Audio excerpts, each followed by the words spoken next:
masyadong dikitan. Baka makahalata. Ikaw huwag ka nga makikialam sa akin. Ako nagmamaneho eh.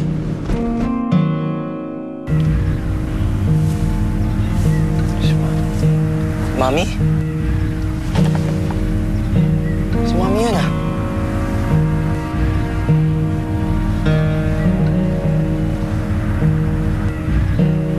Manong, ikot na lang tayo. Kakanan tayo sa kanto na yun ha. Bilisan nyo.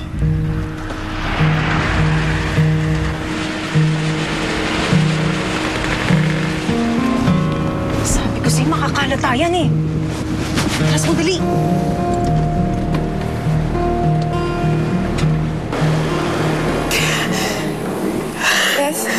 Yes, relax.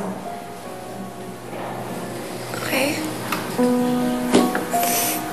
Itong stress nga mismo ang bawal sa'yo, kaya hindi na sinabi sa'yo yung lagay mo. Calm down. I'm sure maging okay kayo ng baby mo. I can't lose this baby, Bea. I can't.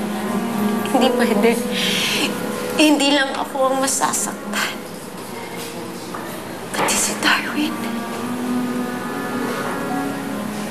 Bea, kung makikita mo lang kung paano niya mahalin ang anak namin.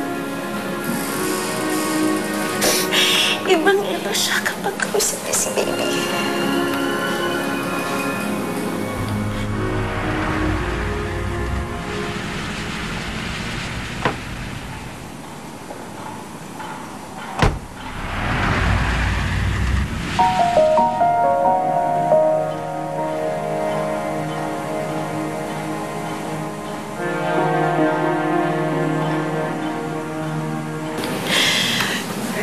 All my life, gusto ko lang ng maayos at buong pamilya. And I'm finally getting a chance at that. Kaya importante sa akin si Darwin. Sa amin na magiging anak ko. Alam kung paano lumaki na walang daddy.